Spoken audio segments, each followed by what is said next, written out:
같이 읽겠습니다. 하나님의 나라를 세워가시는 성령님의 임재와 능력. 미국에 여러분 달라스 신학교라고 아주 유명한 신학교가 있어요. 그 목사님들 사이에서 아주 유명하고 아주 보수적이면서도 복음주의적으로 이렇게 목사님들을 배출하는 그런 신학교. 근데 이 신학교가 처음에 설립한 지 얼마 되지 않아서 갑자기 존폐 위기에 놓이게 됩니다. 그래서 모두 다 1924년 그 교수 회비를 해가 교수님들이 한 곳에 학장실에 다 모였어요.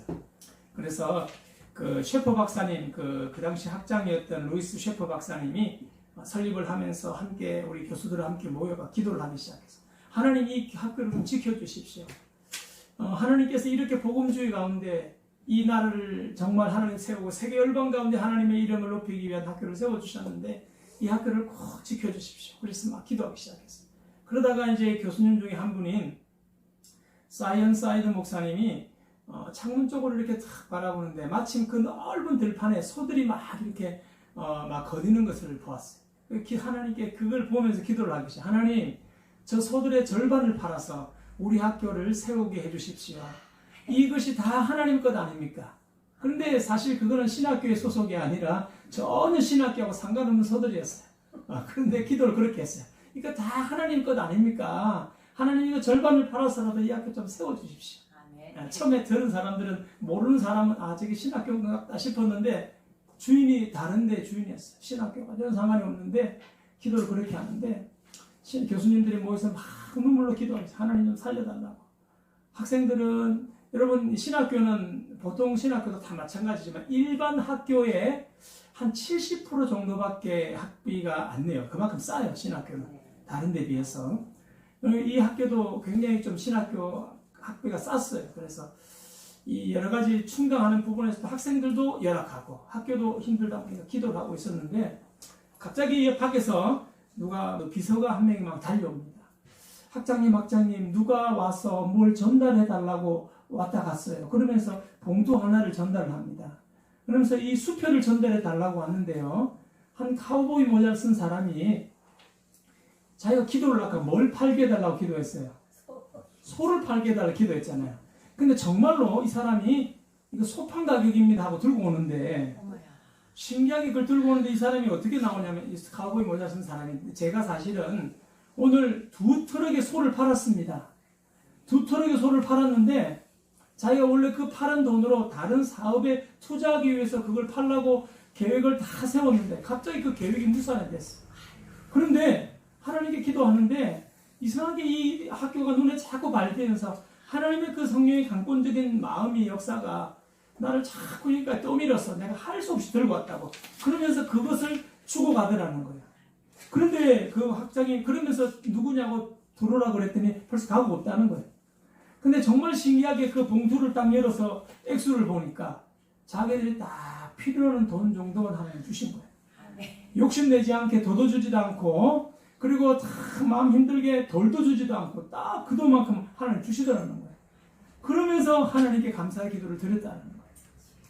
여러분 하나님의 성령께서는 과거나 또 지금도 또 미래에도 하나님의 나라를 위해서 지금도 역사하고 움직이고 계신 줄로 믿습니다. 우리가 어떻게 생각하느냐? 우리가 그것은 상상할 수 없는 이야기들로 하나님 이루어 가신다는 거예요. 오늘이 여러분 무슨 날이라 그랬죠? 성령 강림주일 오늘이죠. 근데 이름이 많아요. 오늘로 이름되어지는 날이 유대에서는 이름이 많습니다. 오순절이라 그러고요. 77절이라 그러고 맥주절이라 그러고 그리고 성령 강림주일은 우리 개신교에서 이 날을 명명하면서 하나님의 성령께서 임한 날이다. 그래서 성령 강림주일로 이름을 짓게 되었어요. 근데 왜 오순절이냐? 예수님이 부활하시고 나서 예수님이 돌아가신 날이 여러분 부활하신 날이 안식 후 첫날 6월절 다음 날이에요. 바로. 그러니까 그때부터 성령 강림절까지 50일이 지났어요. 며칠이요? 50일. 그래서 오순절이에요. 그래서 6월절부터 그 다음 날부터 오순절 50일이 지났다 그래서 유대인들은 오순절을 했어요. 오순 5개 열흘순 50일이 지났다. 근데 이 날은 원래 어떤 날이냐면 첫 번째 수확절기 이스라엘 백성들이 첫 번째 수확을 해서 하나님께 제사를, 감사의 제사를 드린다. 그래서 맥추절이다. 그래서 77일이 49일이 지나고 나서 그날이다. 그래서 77절이다. 77이 49. 그래 그 다음날 오순절이다. 그리고 맥추절이다. 그래서 많이 이름이 있어요. 근데 오늘 이날 하나님의 성령께서 약속하신 성령을 부어주셨어요. 그래서 이날을 우리는 뭐라고 부른다고요? 성령 강림주일. 그러면 지금 오늘이 예수님이 부활하신 날 며칠이 지난 겁니까? 아까 며칠 지났대서 오순절 50일이 지난 날이에요. 50일. 예수님이 부활하신 날 50일이 지났어요. 근데 여러분, 이 부활절 예수님이 십자가에 돌아가신 그 사건이 이 제자들에게는 어떤 사건으로 다가올까요? 제자들은 모든 걸 버리고 주님을 따르다 보니까 예수님이 돌아가신다.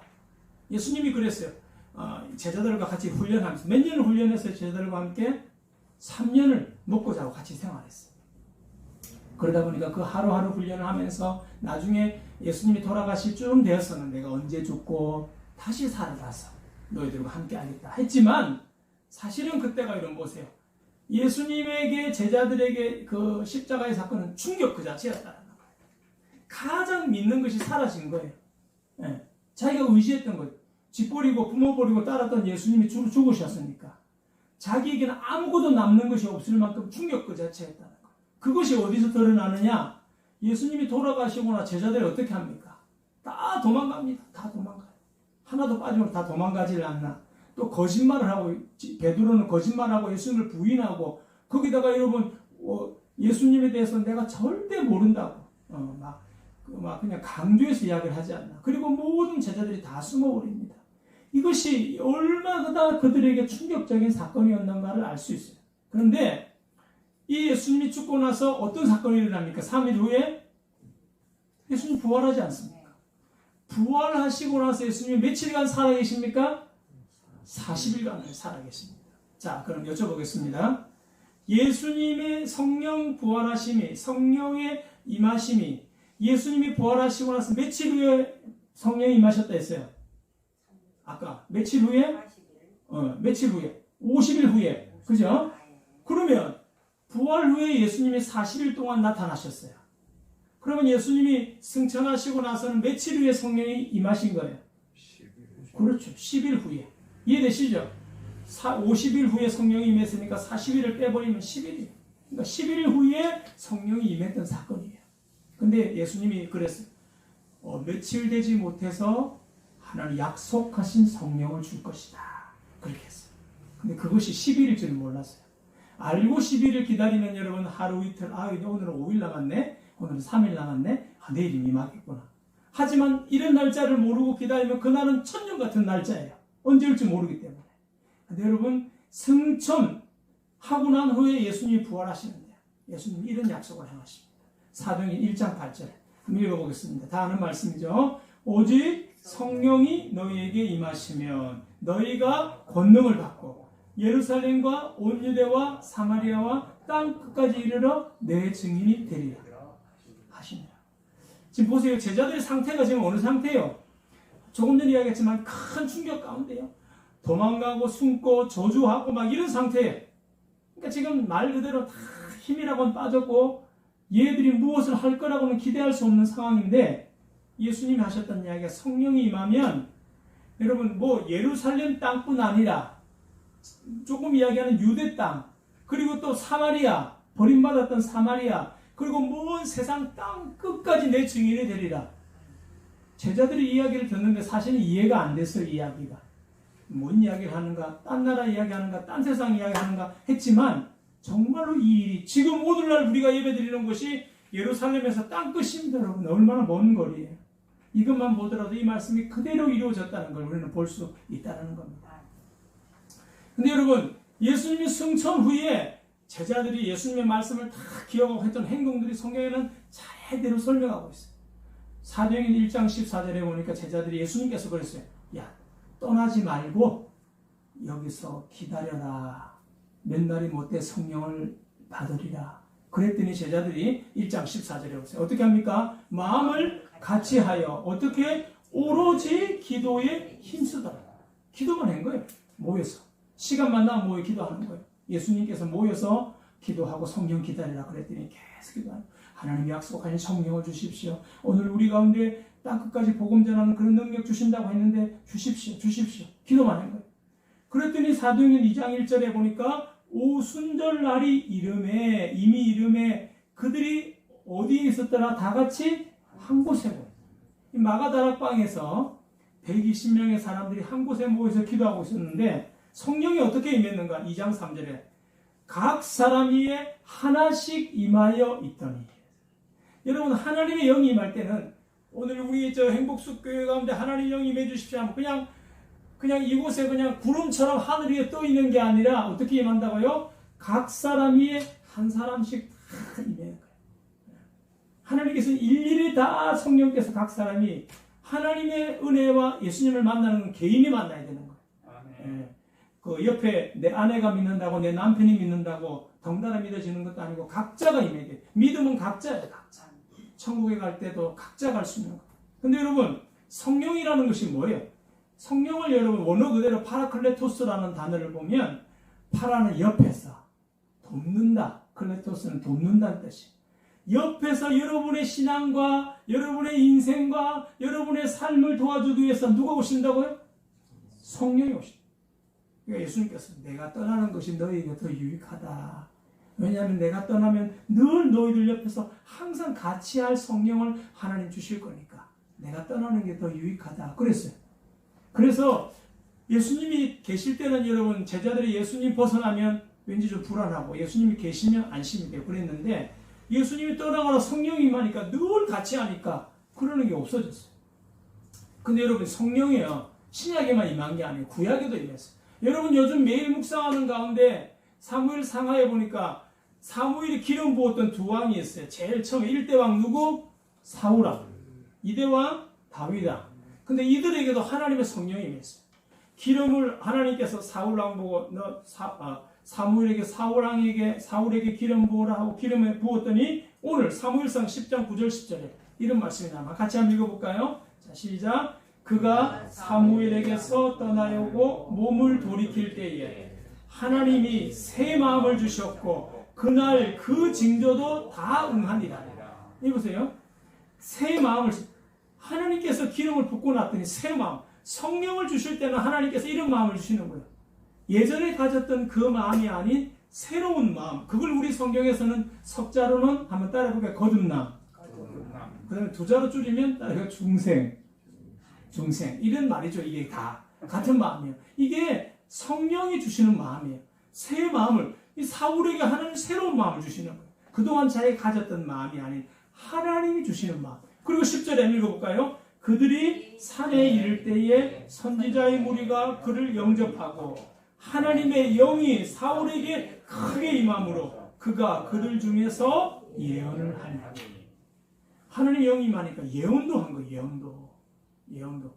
사울이 예언하는 사람이 아니었어요. 하나님의 영이 임했더니 하나님께서 그를 통해 예언하게 만드신 거예요. 예언이 뭡니까 여러분?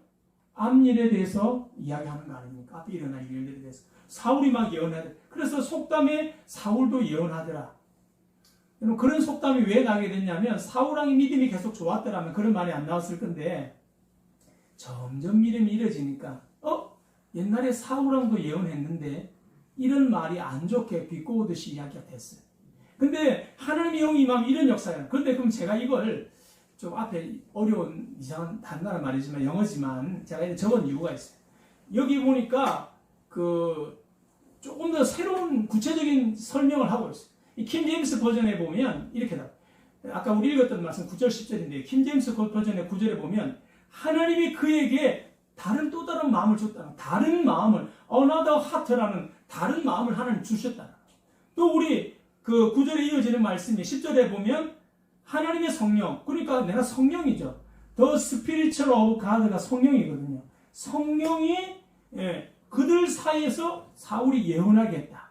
근데 이걸요 NIV 성경에 가면 조금 더 다르게 표현합니다. 밑에 성경에 보면 하나님이 체인지했다는 거예요. 사울의 마음을 체인지했다. 바꾸었다.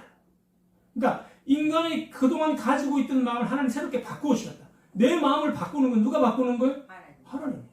유행 가사도 그런 말 비슷한 말이 있는 것처럼 우리 보통 옛날에 하는 말, 내 마음 나도 몰라. 여러분이 내 마음도 나도 모르는 거예요. 근데 그 마음을 바꾸시는 분은 누구십니까? 하나님 바꾸시는 거예요. 그리고 10절의 말씀 보면 NIV 성경에는 이렇게 표현합니다. 성령께서요, 뒤에 보면 그들 가운데서 함께 예언하는 사람과 함께 예언하게 했더라. 그러니까 이 10절 말씀은 비슷해요. 그러니까 예언하는 그 하나님의 선지자들 가운데서 사울이 같이 예언하는 그 예언을 함께 했다. 여러분, 하나님의 영이 임하면 우리가 평소에 가졌던 것과 새로운 삶을 살아가게 되는 게 하나님의 영이다. 그리고 여러분, 이 다윗왕도 마찬가지. 다윗왕도 하나님께서 딱 기름을 부을 때 이런 현상이 일어났어요.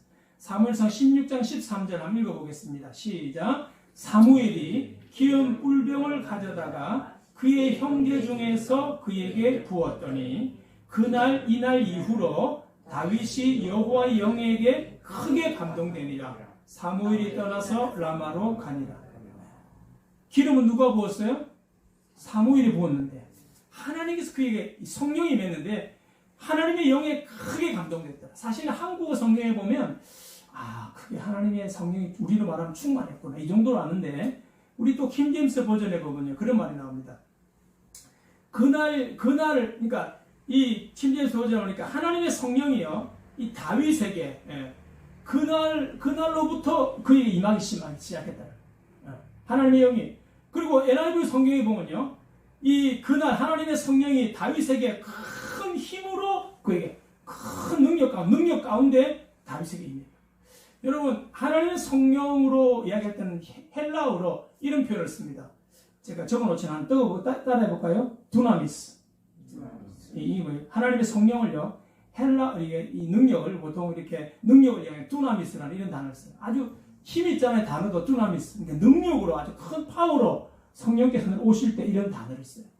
근데 이 성령께서, 예수님께서는 성령을 이렇게 막 부어주시면서요. 십자가 달리기 전에도 미리 말씀하셨고, 그 다음에 승천에 올라가실 때도 이야기를 하셨어요. 성령에 대해서 알게 하려고. 그래서 십자가 전에는 요한복음 16장 12절에 14절에 이렇게 나오고 있습니다. 한번 읽어보겠습니다. 시작. 내가 아직도 너희에게 이를 것이 많으나 지금은 너희가 감당하지 못하리라. 그러나 진리의 성령이 오시면 그가 너희를 모든 진리 가운데로 인도하시리니 그가 스스로 말하지 않고 오직 들은 것을 말하며 장래 일을 너희에게 알게 하시리라. 그가 내 영광을 나타내리니 내 것을 가지고 너희에게 알리시겠습니다. 성령이 임해서 성령이 임하기 전에 너희가 어떤 일이든지 감당하지 못하는 거예요. 이 일을 좀 해라 그래도 감당하지 못하고 주의 복음을 전할 때도 힘들고 그리고 내가 어떤 사건을 누가 만나더라도 힘들지만 하나님의 성령이 오면 그가 진리 가운데로 인도해서 장래 일도 알게 하고 예수님의 영광도 드러나게 하겠다. 이게 그러면서 사도행전 14장 16장에 성령에 대해서 예수님께서 막 구체적으로 설명하는 내용이 많이 있어요. 근데 부활 후에도 그러니까 승천 전이죠. 다시 말하면 그때도 예수님께서 다시 한번 제자들이 잊어버릴까봐 한 번 더 이야기합니다. 사도행전 1장 4절 5절에 우리 아까 제가 말씀드렸던 내용인데 다시 한번 읽어볼까요? 사도와 함께 모이사 그들에게 분부하여 이르시되 예루살렘을 떠나지 말고 내게서 들은 바 아버지께서 약속하신 것을 기다리라. 요한은 물로 세례를 베풀었으나 너희는 몇 날이 못되어 성령으로 세례를 받으리라 하셨느니라. 아멘. 그래서 우리는 이거 성령 받을 때 표현을 그래요. 성령 세례다 그렇게 이야기합니다. 우리 보통 성부와 성자와 성령의 이름으로 세례를 주노라. 이거는 물세례. 그 다음에 하나님께서 성령으로 우리 가운데 임하는 것은 성령 세례다. 이렇게 표현합니다. 구약에서도 여러분이 성령은 계속 왕들에게도 임했고 하나님께서 이 선지자들을 통해서 또 천지 창조하실 때도 계속 함께 하셨어요. 그런데 예수님이 탄생하실 때도 성령이 함께 했어요. 여러분 제가 이렇게 성령에 대해서 쭉 설명하는 이유가 성령은 한시도 우리 곁을 떠나지 않고 예수님과 함께하고 구약에서도 함께하고 지금도 우리와 함께 하시는 분이다. 예수님은 태어나실 때 어떻게 태어나셨다고 누가복음 1장 35절에 보면 성령으로 태어나셨다는 거예요. 우리가 보통 그래요. 예수님이 죄가 없다라고 표현할 때는 성령으로 태어나시기 때문에 죄가 없는 거예요. 마리아는 요셉에 의해서 잉태된 것이 아니라 누구에 의해서? 성령에 의해서 태어나시고. 그래서 여기 보면 성령이 내게 임하고 능력이 너를 덮으리니 너에게 아기가 생길 것이니 그 하나님의 아들이라 일컬어질 것이다. 그 나중에 그를 예수라 하라. 그런 것도 가르쳐 줍니다. 예수님의 탄생에 대해서도 마찬가지고 또 예수님이 공생애 때도 성령이 임합니다. 탄생할 때만 반짝 임한 게 아니라 공생애 때도 계속 임하고 있는 걸 보게 됩니다. 누가복음 3장 21절에 보면 예수님이 세례 받으실 때 22절에 보면 어떻게 합니까? 성령이 비둘기 같은 형태로 그 위에 강림했다. 성령은 여러 가지 형태로 와요. 오늘 본문에 읽을 때 성령은 불같이 임할 때 했어요. 예수님이 공생이 시작할 때 세례 받을 때는 비둘기 같이 임했다. 성령은 여러 모양으로 임합니다. 성경에 뭐 기름이나 불 여러 가지 다양한 형태로 임하는데 이때 성령께서 나타나셔서 하늘에서 소리가 납니다. 너는 내 사랑하는 아들이라 내가 너를 기뻐한다. 그러면서 오늘 성령을 통해서 하나님이 말씀하시는 모습을 받게 됩니다. 제자들이 이 말씀을 다 듣고 나서 우리 앞에서도 본 것처럼요. 사도행전 1장 13절에 보니까 다락방에 올라갔어. 1장 14절에 오로지 기도했어. 그때 몇 명, 사도행전 1장 15절에 그때 무리가 몇 명이었다고 이야기합니까? 무리의 수가 약 120명. 혹시나 여러분 아시나 제가 한번 여쭤볼게요. 예수님의 제자들이 총 몇 명이었을까요? 성경에 나오는 숫자가 고린도서 15장에 보면 그렇죠. 500여 명이었어. 500여 명. 그리고 12제자가 있었고. 그러니까 500여 명에서 여기는 몇 명이 남았어요? 120명. 나머지 제자들은 어디 갔는지 잘 모르겠어요. 아마 무서워서 다들 떠나간 것 같아요. 어디 뿔뿔이다가 흩어졌어요. 근데 120명은 남아서 열심히 기도했어요. 오로지 기도에 마음을 합하여. 성령이 임할 때는 이렇게 마음이 합해야 되고 하나가 돼야 돼요. 갈라진 마음에는 성령이 임하지 않아요. 하나된 마음에 기도를 하는데 성령이 그때 임하기 시작합니다. 자, 이제 성령이 임하는데 본문의 1절 말씀 보세요. 다 같이 한 곳에 모여있을 성령이 임했는데 2절에 보니까 하늘로부터 급하고 강한 같은 소리가 어디에 가득했다고? 온 집안에 가득한. 급하고 이번에 강한 바람 같다 그랬어요. 바람 같고 3절에 보면 불처럼 임했대. 성령의 표현은 여러 가지가 있어요. 이렇게 불처럼 바람같이 막 임했는데 오늘 불이 혀처럼 갈라지는 이런 모양으로 이렇게 표현을 구체적으로 하고 있어요. 사람들 위해 하나씩. 성경에 보면요, 다 자기들 눈에 봤다 그랬어요. 얼마나 신기하겠어요. 눈에 보이죠? 막 기도하는데 막 뜨거운데 각 사람이 하나씩 막 임하기 시작하는 게 막 전부 놀래가 정신을 못 차리고 있는 상황 가운데 하나님의 영이 임하기 시작합니다. 그런데 그거로 끝나는 게 아니라 4절에 보니까 증상이 나타납니다. 임했는데 증상. 성령의 증상. 우리 4절 한번 다 같이 읽어보겠습니다. 시작. 다 성령 충만함으로 성령이 말하게 하심을 따라 다른 방언으로 이야기를 했다. 네. 다 성령이 충만했는데 다른 방언으로. 근데 여러분 초대 교회의 방언하고 오늘날의 방언이 조금 달라서 그때는요 기도를 막 하는데 지나가던 사람들이 자기 나라 말로 알아들었더라 그렇게 표현합니다. 근데 오늘의 방언은 내가 말하고 나도 못 알아듣고 옆에 사람도 못 알아듣는 이런 방언을 많이 합니다 요즘은. 그래서 방언의 통변을 받은 이후에는 이제 각각 통변을 하게 되고 알아듣는 그런 은사가 각 따로 또 하나님 주시고 있으세요. 근데 이렇게 하나님의 증상이 맞어요. 이렇게 역사가 임하고 나니까요 사도행전에 나타났던 성령이요 신기하게 막 우리가 생각하지 못했던 역사가 막 일어나기 시작합니다. 그게 뭐냐? 이 앞에 보세요. 사도행 2장 41절에 세례를 받음에 신도의 수가 몇 천이나? 3천이나 더하더라.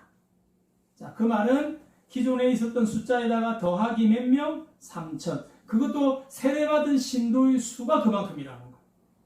그러면 안 받은 사람, 얼떨결에 따라온 사람들, 이런 사람도 있을 수도 있어요. 그러면 엄청난 숫자가 온 거예요. 거기다가 사도행 2장 47절에 한번 읽어볼까요? 이제 하반절만 적어놨어요. 주께서 구원받는 사람을 날마다 더하게 하십니다. 네. 그리고 사도행전 3장에는요. 베드로와 요한이 제9시에 기도 시간에 올라가는데 나면서 안진뱅이 된 자를 어떻게 합니까? 네. 이렇게 세우는 역사가 납니다. 이 사람이 치료받고 났더니 막 돌아다니면서 이 사람이 나를 고쳐서 이 사람이 야 내가 누군지를 아시오 나라 말할 것 같으면 해가 막 돌아다니는 거예요. 그러니까 막 사람들이 놀래가 막 따라오는 거예요. 그리고 사도행전 4장 4절에 보니까 믿는 자 남자의 수가 얼마? 약 5천이나 되었다. 누구만요? 남자의 수가.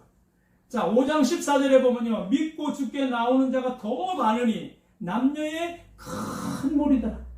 지금 여러분 숫자가 막 이룰 수 없는 숫자에 나옵니다. 자, 사도행전 5장 15절 16절 같이 한번 읽어보겠습니다. 심지어 병든 사람을 메고 거리에 나가 침대와 요 위에 누이고 베드로가 지나갈 때에 혹 그의 그림자라도 누구에게 덮일까 바라고 예루살렘 부근에 수많은 사람들도 모여 병든 사람과 더러운 귀신에게 계름을 받는 사람을 데리고 왔어. 다 나음을 얻으려 합니다.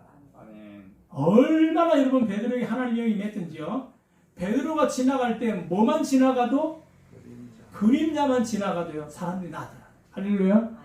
이 하나님의 영이 이렇게 나중에 뒤에 바울의 역사가 나는데 바울도 어마어마한 역사가 납니다.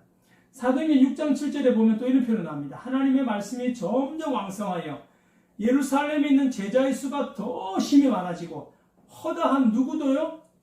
제사장의 무리도 이도에 복종하게 했다. 제사장이라면 유대에 앞장서는 사람인데 그 사람조차도 예수 그리스도의 복음에 굴복되었더라. 그리고 이 사도행전 10장 40절에 보면 베드로가 루다에 갔는데 죽은 다비다를 살려냅니다. 사람들 보고 나가 있게 하고 막 기도했어. 다비다야 일어나라 그랬더니요 죽은 다비다가 또 일어나는 역사가 일어납니다. 그리고 저 사도행전 11장 28절에는 아가보 선지자가 나오는데 여기 처음 나오는 이 사람은. 근데 아가보 선지자라는 사람이 나오더니 하나님 성령이 충만해가 곧 내년에 이제 큰 흉년이 있을 거다. 얼마 안 있으면 큰 흉년이 있을 거다. 예언했더니 정말 이 예언대로 되었더라. 성경이 그렇게 나와 있어요. 그리고 이제 사도행전 19장 11절 12절 이게 바울의 역사인데 에베소 교회에서 복음을 전할 때 일어났던 역사예요. 한번 읽어보겠습니다. 시작. 하나님이 바울의 손으로 놀라운 능력을 행하게 하시니 심지어 사람들이 바울의 몸에서 손수건이나 앞치마를 가져다가 병든 사람에게 얹으면 그 병이 떠나고 악기도 나가더라. 할렐루야. 이렇게 하나님 역사가 일어났다는 거예요. 사랑하는 성도 여러분, 오늘 하나님께서 이 복음으로 이 교회를 부흥시키고 믿는 사람의 무리들을 하나님께서 이렇게 세워가시는 줄로 믿습니다. 근데 제자들에게 임한 성령의 임한 방법이 있어요. 어떻게 임했는가? 그냥 제가 간단하게 설명 앞에 따라하겠습니다. 순종하고 기다리며 기도했더니 네. 주님 말씀하신 대로 순종하고 기다리며 뭐 했더니? 기도했더니 약속하신 성령을 받은 거예요. 무슨 말이에요? 예수님께 사도행전 1장 4절 떠나지 말고 기다려라. 성령을 줄 것이다. 예, 다시 말해 우리 신앙생활은요. 하나님의 뜻을 이루기 위해서 이걸 그대로 우리 삶에 적용하면 맨 마지막 같이 한번 읽어볼게요. 순종하며 기다리며 기도하게 하십니다. 여러분 제가 지난번에 이야기했던 우리 폐암 사기됐던 한 장로님을 제가 소개했는데 그 장로님이 갑자기 폐암 사기를 해가지고 뼈까지 전이됐다는 그 말도 있고 해서 굉장히 걱정을 많이 했어요. 그래서 같이 기도도 하고 막 그렇게 기도도 해드리고 하면서 장로 힘내시라고 제가 막 열심히 기도도 하면서 하나님께서 치료해 주실 거라고 마음에 걱정이 안 들고 하나님께서 함께 하시는 확신이 많이 들어서 제가 그렇게 말씀드렸어요. 그러고 나서 얼마 안 있다가 어떻게 됐어요? 머리에 이게 전이가 됐다는 거예요. 머리에. 그래서 혹처럼 이렇게 꽈리가 하나 생겼다는 거예요. 그래서 병원에서 잘라내고 거기 콘크리트 작업을 한다는 거예요. 그래서 장로님 기도합시다. 하나님께서 꼭 지켜주실 거다. 그래가 나를 한번 잡아서 정말 한 3시간 정도 수술하고 이렇게 나왔어요. 근데 여러분 굉장히 수술하고 나서 위험하면 어디로 보낼까요? 수술하고 나서 위험하면 보통은 중환자실에 보내잖아요. 근데 장로님은 수술하자마자 일반 병실로 바로 올라왔어요. 할렐루야. 그것만 해도 벌써 위험하지 않다라는 거예요. 그래서 제가 안심이 됐어요. 그러고 나서 제가 전화를 또 해서 장로님 혹시 의사 왔나요? 아니 아직 얼굴도 못 봤어요. 잘 된 거 수술이. 제가 그것만 봐도 걱정이 안 됐어요. 그리고 나서 며칠 지나갔다 전화를 했더니 수술 잘 됐답니다. 목사님 걱정 안 하셔도 돼요. 수술하는데 다 그날 보호자도 의사가 불러가 오늘 하루 지키고 있다 다음날 없어도 됩니다. 그랬다는 거예요. 그래서 제가 며칠 한 일주일 정도 지나고 확인해 보니까 멀쩡하게 대화도 잘하시고요. 몸도 건강하고. 제가 전에 한번 이야기 들은 적이 있어요. 어떤 분은 머리에 세브란스 병원에서 머리에 꽈리가 생겨가지고요. 이렇게 혈관이 돼 있어가지고 그것만 쭉 뽑아가지고 그것만 딱 꾸몄어요. 이렇게 딱. 그건 콘크리트를 한 것 같아요. 딱 요것만 혈관만 딱 짜내고 콘크리트를 딱 했는데 반신불구가 됐어요. 세분한세했어. 다른 병원도 아니에요. 그 큰 병원에서. 근데 이분은 하나님의 은혜로 전이가 돼가지고 혹까지 생겨 잘라내고 그 콘크리트를 했는데 하나님께서 멀쩡히 살려주신 줄로 믿습니다. 하나님께서는 지금도 살아서 우리 가운데 역사해 가시는 줄로 믿습니다. 우리가 말씀을 읽으면서 하나님 말씀 앞에 순종하면, 여러분 요즘 다윗과 사울을 묵상하면서 어떤 생각이 들어요? 사울은 너무나도 큰 능력을 행했지만 하나님 말씀에 순종하지 않다 보니까 그 능력이 결국 하나님의 버림받는 도구가 되어버린 거예요. 그리고 하나님께서 결국 이스라엘 백성을 위해서 왕위는 이어가게 하지만 결국 그에게 마지막 말로는 사무엘상 31장에 그냥 온 가족이 죽어버리는 안타까운 현실을 우리는 보게 됩니다. 말씀에 순종하고 하나님 말씀을 잘 기억해내는 것이 얼마나 소중한가. 그래서 제가 말씀을 정리하면서 성령께서 오늘도 지금 우리 가운데 오셔서 사역하시는 역사가 있어요. 성령은 왜 오시는가? 많은 이야기가 있지만 한 7개 정도로 딱 요약을 해서 우리가 정리를 하면서 오늘도 지금도 우리 가운데 오셔서 이렇게 하나님 믿음의 삶을 잘 감당하도록 하나님 나라를 이루어 가시기 위해서 오늘도 성령이 우리 가운데 오시는 줄을 믿습니다. 우리 7가지 한번 보겠습니다. 첫 번째, 자, 제가 말씀을 몇 장 몇 절 하면 여러분들이 그 뒤에 읽으시면 됩니다. 요한복음 14장 26절 모든 것을 가르치십니다. 자, 두 번째로 요한복음 14장 26절 모든 것을 생각나게 하십니다. 자, 세 번째 요한복음 16장 13절 모든 진리 가운데로 인도하십니다. 자, 요한복음 16장 13절 장래일을 알려주십니다. 자, 누가복음 24장 49절 능력을 주십니다. 고린도서 12장 성령의 각종 은사를 주십니다. 갈라디아서 5장 22절 성령의 열매를 맺게 하십니다. 22절 23절 두 절로 해서 이렇게 맺게 하십니다. 7가지. 여러분 하나님 말씀을 읽지도 않은데 막 이렇게 가르쳐 주진 않아요. 이단들이 보면 여러분 너무 말씀 안 읽어요. 그리고 잘못해서 기도만 너무 깊이 들어가는 사람들을 보면 위험해질 수 있어요. 우리가 말하는 헛것을 보고 잘못 들을 수 있어요. 그러다 보면 말씀에 잘못된 것을 우리가 들을 수도 있어요. 그렇지만 늘 말씀을 읽고 말씀 중심으로 사는 사람은 열심히 기도하다 보면 모든 것을 성령께서 가르쳐 주시는 거예요. 깨닫게 해주시는 거예요. 그리고 생각나게 해주시는 거예요. 중요한 게 그래요. 생각나는 게 중요합니다. 이 상황이 하나님 도와주세요. 어떻게 됩니까? 기도하는데 하나님 갑자기 말씀 들었던 것이 생각나고 예전에 읽었던 말씀이 생각나게 하실 때 그때 하나님께서 역사하시는 줄 믿습니다. 이게 중요한. 그리고 진리 가운데로 인도하는 거예요.